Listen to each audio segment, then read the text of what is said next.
In this episode, we're taking a return visit to Cranford, New Jersey, and exploring why that market can be a scary place to buy. So don't miss out on these details. Let's take a dive in now. Hello, my name is Corey Jones, and I'm a licensed real estate agent in New Jersey, team leader of New Jersey Living Group, and host of New Jersey Living, the podcast. We are a group with Coldwell Banker, and our aim is to provide you, the viewer, with 5-star content that reflects our 5-star Google rating. So welcome again for another one of our episodes. Those who are viewing for the first time, note that we are going to take a dive into the real estate market, as well as some really interesting pieces on the community. In this case, it's going to be Cranford. We do focus on a lot of recent sales in these episodes, but if you are looking for information on what's active on the market, please do drop on my website. I have a search page where you can look up information of active listings right there in the community.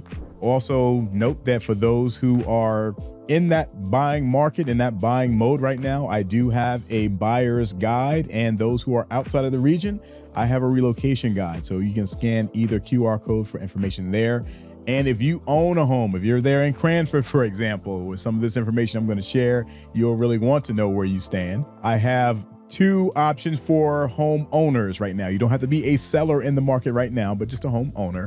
We have our complimentary CMA, where you can plug in your address to get information on your current market value. Or if you're curious about what would a cash offer yield me right now as a homeowner, we have a QR code for that. So use either of those to get some information back. Is meaningful for you, even if you're not looking to sell right now, but looking to sell somewhere down the road.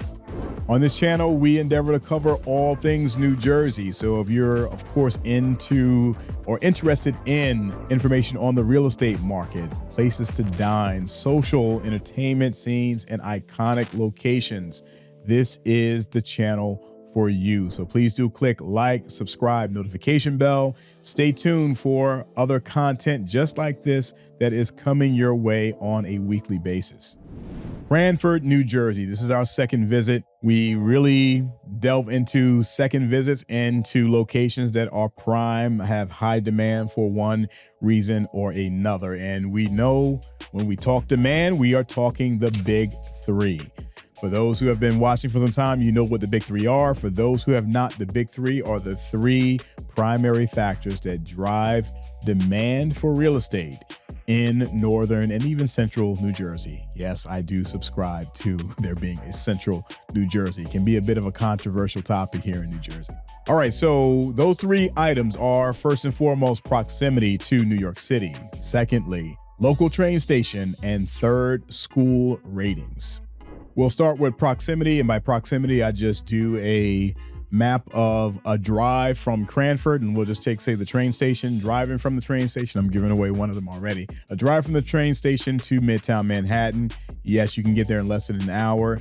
Check mark there. If it's within an hour reach of a drive, that's going to be a check mark for proximity. Second one was a bit of a giveaway. Train station. As you can see some of the drone footage here, there is a train station right there in the center of town, downtown, very convenient for shopping, dining, and even with some really entertainment kind of social events, as we're going to dive into a little bit today. Makes it very convenient to attend those if you want to just take a train in, hop off, hop back on, return to wherever you came from. So check mark for train station. And for school ratings, I always defer to niche.com, that has the information that is really objective and not subjective, which is also the primary source for school ratings on homes.com. I'm not sure what Zillow gets their information from, but I find Niche to be a very reliable indicator of school ratings. So A rated, all right, for Cranford schools, that's going to be a check. So we have 3 check marks, and anytime you see 3 check marks for the big 3, that means it is absolutely a market for demand. This is our second visit to Cranford, the market. Definitely high demand. It's reflected in the market in terms of house prices, home values. We're going to flash up here also the median price of home and where those prices kind of fall. This is another indicator that you can find right there on Niche. So when it comes to housing costs, Cranford, we have a median home value of $608,000. giving you an idea of where your buy-in typically looks like in that community. Median does not mean by any means average of what's on the market right now. This is accounting for the entire community and the median price for that community. When you see market values, as we're going to eventually flash up what sold on market over the past 30 days, that average would, or median even for that matter, is well above that 608 number. 68, almost 70% of the homes fell into the $400,000 to $750,000 range. That was the biggest portion, or largest portion, in terms of data, volume-wise, of home values in the community. 20% above that, 10% below. All right. We also are going to flash up really quick. Average household income at $186,000, median income being $152,000. So giving you an idea of kind of what the demographics look like income-wise and housing-wise for the community. So we talked about in the intro, why a scary place? Why would Cranford be a scary place? Now, for part of what we're doing is kind of a spin on what's happening with the fall. We're in October, we're approaching Halloween. They have there in town for Cranford, they have a Scarecrow Stroll, and we're going to have some footage on that very shortly. But before we get to that, another factor I want to say that is a bit more serious as to why people give caution to considering Cranford as a market is flooding. So we're going to flash up some footage here going back to Hurricane Ida. This was, if I'm remembering correctly, 2021. I can confirm that. You'll see some photos here of the flooding, which was really, really severe for Cranford. The Rahway River does pass through Cranford. We're going to see some footage of the Rahway River also, because there's like a little canoe canal that it runs through town. Nice little recreational piece. I've done it with my wife before, but that can be an issue, and is an issue for a lot of communities with a water source that runs through town, and you're in an area or region that has experienced more frequent heavy storms. And certainly Ida was not a hurricane by the time it reached New Jersey, but it was a storm that brought significant rainfall over a duration of time. It wasn't like all in one shot over one night, but it hung over New Jersey 2 or 3 days, dropped tremendous volumes of water, and caused flooding in many areas that don't frequently have flooding. But this, for Cranford, for heavier storms, it can be a scary situation. Many areas were knee deep, if not higher, in water, and caused pretty significant damage for that storm. I do recall we did have a few visits by the administration during that time in New Jersey, because the flooding was, that severe that it warranted some levels of federal attention. I'm not sure how much aid came, but I know there was some federal attention in that time. So that's one of the things on the more serious side of things, why it can be a bit of a concern when you are considering the market. With that being said, still very, very high demand. Scarecrow Stroll. So we're going to put some footage up here. You'll get a look at some of the very, very creative, very entertaining, very interesting scarecrow, if you will, depictions. This was a town event. You'll notice on some of these scarecrows, you'll see there's a QR code, so you could go and you can scan QR, you can vote. So there is an active vote on all these different renditions of a scarecrow, and there were dozens. All right, so this you're seeing just a few clips of some that were or are still right now downtown. Did not hear of the winner yet. I'm not sure if it was announced. I could not find it. I was there this past weekend, and the cutoff was coming off the weekend, so maybe they're not going to announce until Halloween. I'm not sure. But yes, as of today, I don't know of any announcements regarding it. But again, one of those pieces of appeal for those who like a bit of a town, small town feel, where there's community activity, community events, things that both families and someone like myself who doesn't live in town but wants to come to just take it in and experience can drop in. Kids absolutely love it. So this is definitely a real indicator of the family-friendly nature of the township itself. So I said it when we were going through data, I was going to flash up the market for the past 30 days. So we look and we see that median price would be, in this case, we have 13 in total. So I'm going to go with number 7 as the median. That listed at $749. It sold at $675. And that's actually one that we're going to feature, right? We're going to feature that one today. So that one was at $675, and that is on the lower end of the continuum of sales for the month.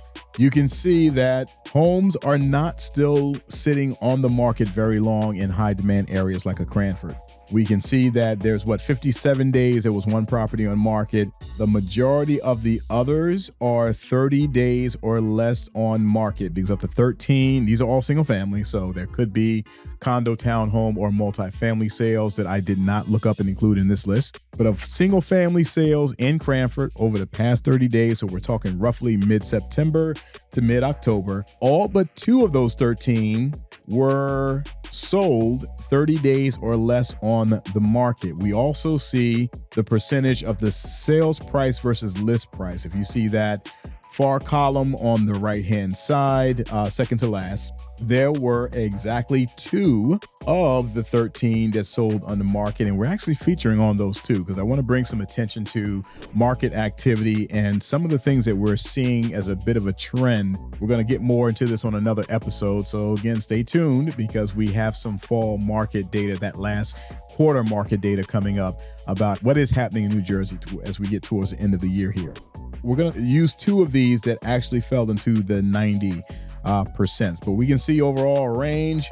Sales went from 505,000 to 1.5 million and anywhere in between over the past 30 days. So let's take a look at our 3 feature properties for this episode now. Dive into the first one, and we're going to still check out some of our footage in between of the Scarecrow Stroll.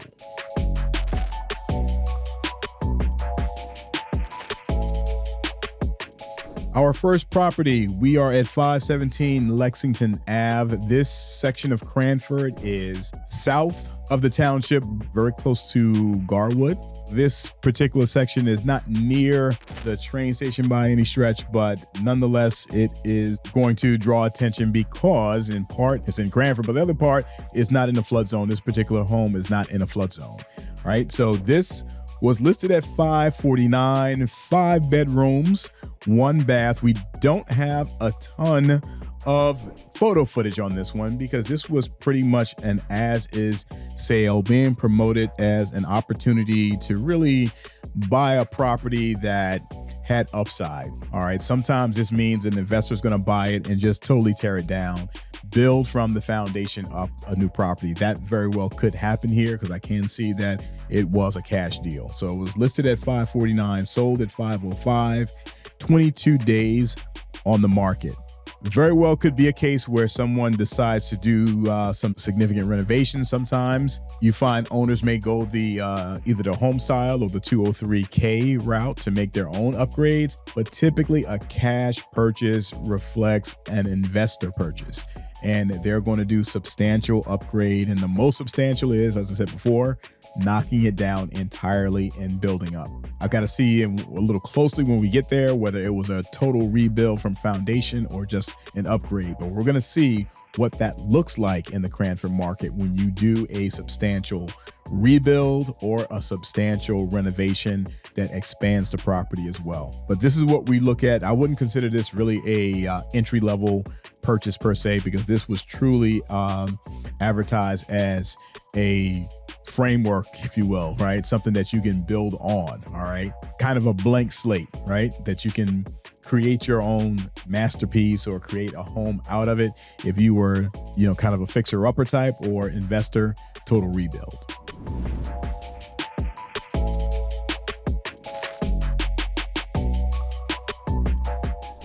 Our second stop is 37 Birchfield Ave. And this property listed at $749, so basically at $750, 4 bedrooms, 3 full baths. And it was on the market, total of 49 days, sold at $675. So we can see this is another one in Cranford, one of the only 2 that sold under list price. It has this as another cash purchase. And as we look at the photos, so let's good to really take note of photos of this particular property. There's not a lot of upgrades when we look at the exterior of it, but it is a very sizable property. And from the photos, and photos don't always tell the story when you're looking at, if you've been on enough viewings with an agent or just kind of went to open houses and you see photos and then you get there and you see, okay, well, maybe not as impressive as what I thought. So photos here are very well maintained and clean. When you get to certain places, you can see a little bit more or a better feel for wear and tear or age of properties. But this one in part went under because it is a cash purchase. Cash absolutely gives sellers certainty. So if someone comes in, and this could have been the case with this property, that they may have had a finance option well above 675. It could have been the case. I've been there on both sides, both representing a seller and representing a buyer, where that has been the case. And that cash offer, just the certainty of it, especially if they waive inspections, they're willing to take it as is, take on any issues. Some are even willing to waive if there's an issue in terms of underground oil tank.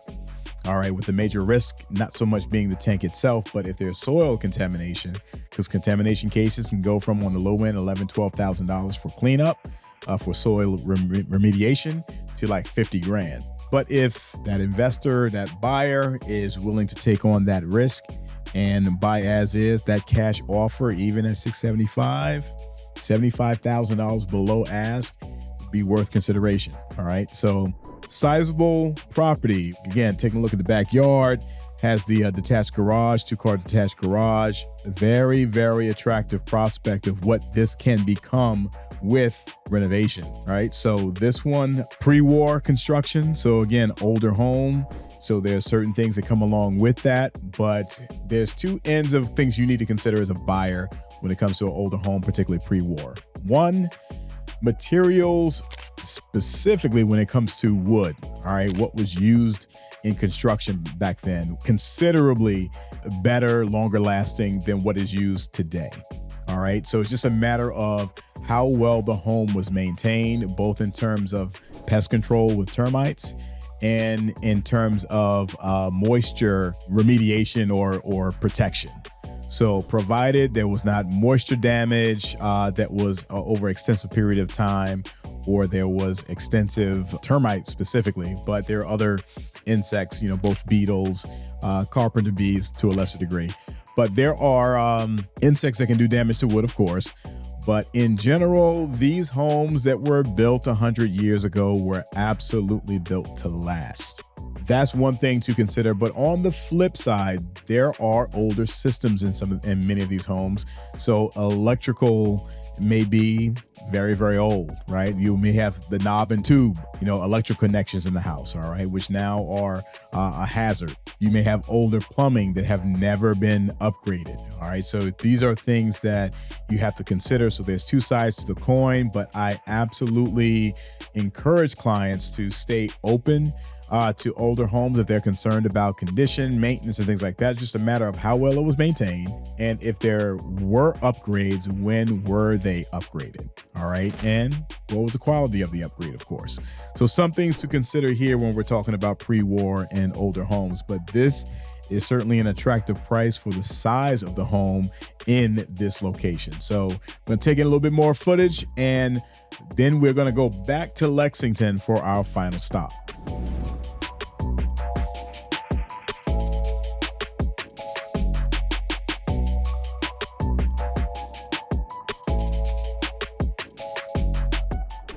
Our last stop, we're back on Lexington Ave. This is 407 Lexington Ave, and you can see right off the bat, this is a totally different type of home. If we're thinking about that first stop on Lexington Ave, I want you to keep that property in mind. Matter of fact, I'm going to flash up another quick photo of that one.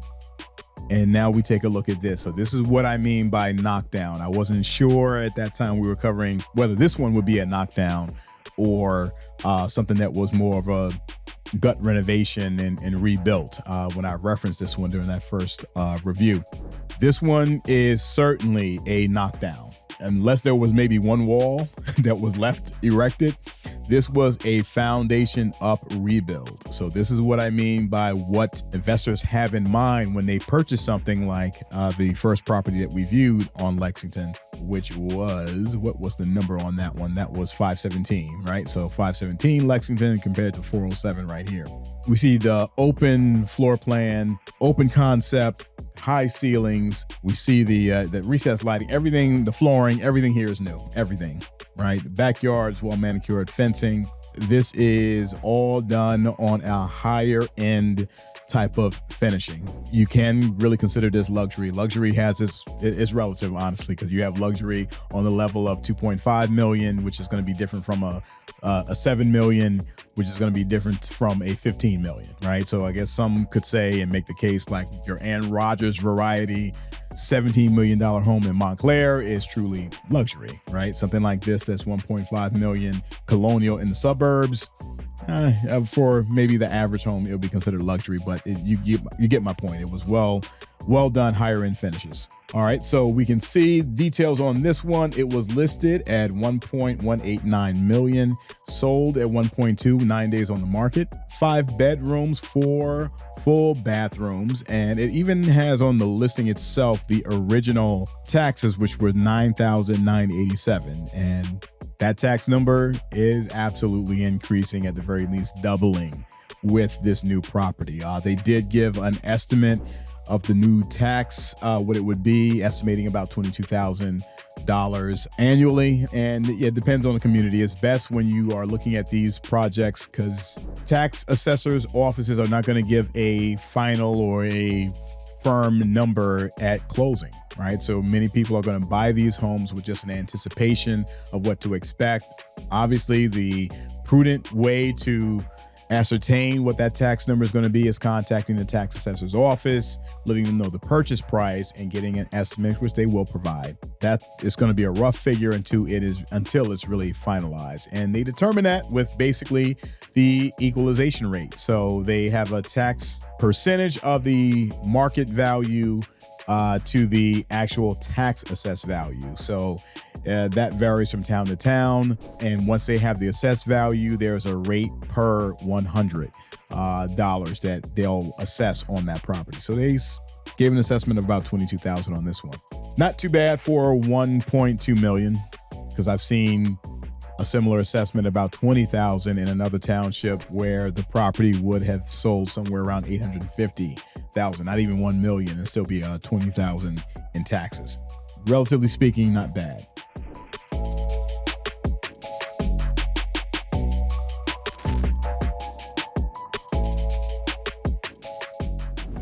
All right, so this is giving you a bit of a glimpse of that Cranford market. Again, if it's something specific that you would like to get information on, feel free to reach out to me. My contact info is right here in the details. You can reach me by also booking on Calendly, which is also down here. Feel free to visit my website and, again, explore some of the communities on your own. There are various communities on my site that you can explore.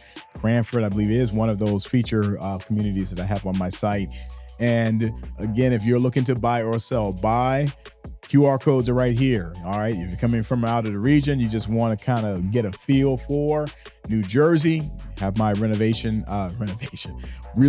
guide here, buyer's guide for those that are currently in the market, and sellers, whether you just want to get a CMA, what's my current market value, or would I be able to get for a cash offer, have that up here as well. So feel free to dial into any of those. You'll get some information coming back to you really quickly. So thanks everybody again for joining. Please, again, click like, subscribe, notification bell. Stay tuned for our next coming episode where we're going to take a really deep dive into the fall market, how we are ending the year here in New Jersey. So thanks again. See you soon. Stay safe and stay tuned to New Jersey Living.